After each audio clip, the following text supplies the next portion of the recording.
and end insert the words on the marshalled list. My Lords, I rise to move amendment number 72, which I'm delighted is supported by the Noble Lord, Lord Jackson of Peterborough. This was originally an amendment of clause 15 relating to guidance for independent domestic violence and sexual violence advisors, but the government has rather usurped that, as we've heard. But I think the issues that my amendment want to probe with the government on specialist victim support in my instance for women, is still pertinent. I've actually listened to the last 2 or 3 groups and refrained from speaking, but actually I think the issues could have covered, that we've been discussing, could have been reflected in all of the themes that I'm interested in looking at. Just to state something absolutely obvious, but I think it's important to remind ourselves, certain crimes are predominantly aimed at women, and while it's true that anyone can suffer domestic abuse or be raped, and I acknowledge that male victims may be underreported, and I don't want to downplay that women can be perpetrators, all the evidence suggests that approximately 90% of victims of rape and domestic abuse are female. And I'll return to the reliability of data, actually, and whether you can trust that data in an amendment in the next group. But I want to probe in my amendment if the government can ensure via this bill that female victims of sexual and domestic violence have the option of female advocates, advisors and services, and that these victim advocates respect victims' requests for access to women-only provision. This choice is no longer guaranteed, largely due to the turmoil and confusion caused by gender ideology and political rather than material definitions of what a woman is. This turmoil was vividly illustrated by an invaluable report published last week by the campaign group Sex Matters. The report is entitled Women's Services, a Sexter Silenced, and I will ensure that the Minister, whichever Minister, gets sent a copy of the report because it's a must-read, but I also would ask that the Noble Lords would agree to meet with its authors as its contents directly relate to this bill's important aim of improving service provision for victims. The Sex Matters report reveals that the women's service sector is mired in confusion as they grapple with the conflicts arising out of a move towards either trans-inclusive or so-called gender-neutral services, often forced on them by funders and commissioners, and all at the expense of women victims' choices.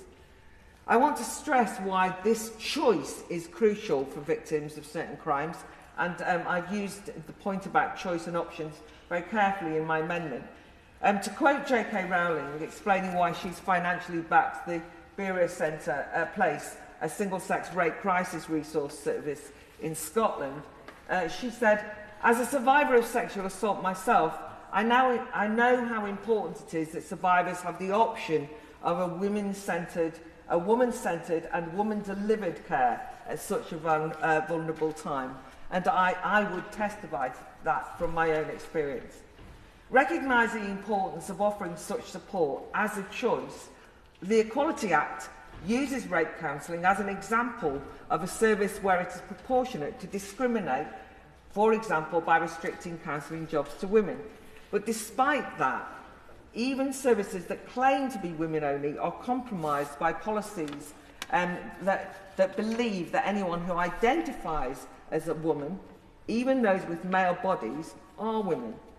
To quote the head of operations of one charity that offers, it says, counselling, advocacy and group work for survivors of sexual violence and abuse in Sussex, this is their policy. We do not police gender and we do not define who is and who is not a woman. We allow women to define this for themselves. And I'm afraid that such policies are hardly reassuring and are creating real quandaries for some victims and indeed service employees alike. So as we speak, there's a high-profile and important employment tribunal taking place in Scotland. This involves former staff support counsellor Ros Adams, who is claiming dismissal against the Edinburgh Rape Crisis Centre. And in evidence, Ms Adams explained how she was told that revealing the biological sex of support workers to centre users was transphobic. The issue arose when a 60-year-old female survivor of sexual assault said she'd feel uncomfortable talking to a man. But when she inquired about the sex of the centre's volunteers, Edinburgh Rape Crisis Centre's response was that it was inappropriate to disclose such information. Worse, her question led to her being sent an email saying she was not a suitable user of the service, the wrong sort of victim, I assume. But surely it's essential that any advocacy or advice services should be honest with victims about something as basic as the sex of staff who will provide victim support.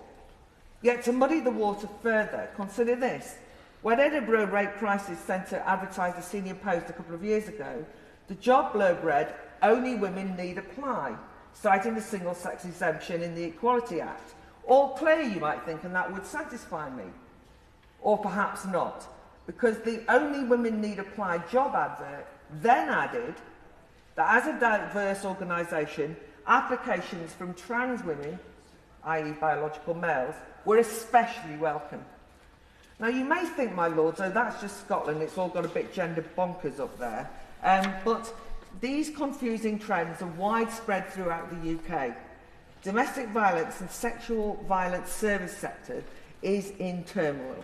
And as the Sex Matters report reveals, there are serious consequences, for example, leading to women victims self-excluding, reluctant to seek help because they do not want to risk being counselled by a man.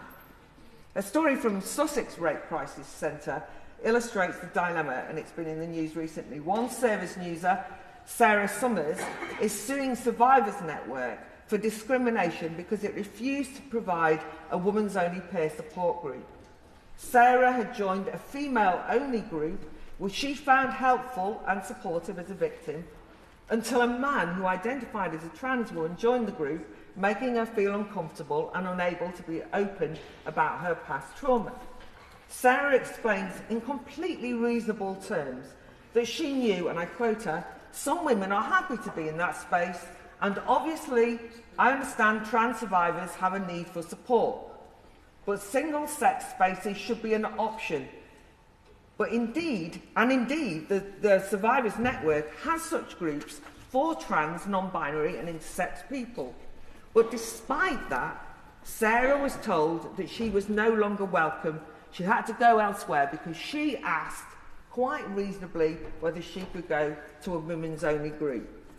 However, she discovered that she couldn't go elsewhere in the local area because there are no other support groups in Brighton solely for biological female victims, because they all state in their policy that it's welcome to self-identifying females, which is not the same thing. This pattern is replicated across the sector, with funders and local councils even using a seemingly innocuous term like gender neutral to defund single-sex services. Do you, my lords, remember when Brighton Council told the charity Rise a couple of years ago, and I know it was referred to by noble lords in the House, that although its 25-year-old refuge and outreach service pioneered services for LGBT people, because Rise also ran an exclusively women's service for domestic abuse victims, they were losing a lucrative tender to non-gendered suppliers.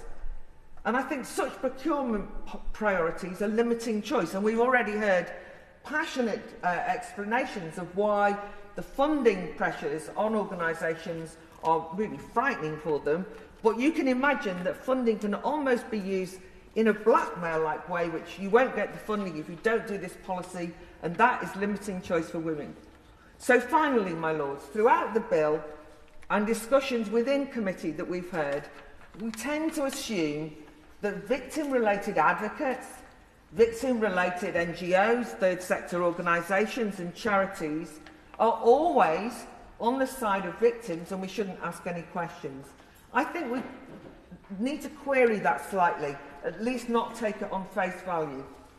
We need to confront the fact that there's a growing fracture between too many trustees, for example, or senior professionals who run victim support projects versus the needs and choices of grassroots service users and even their own staff.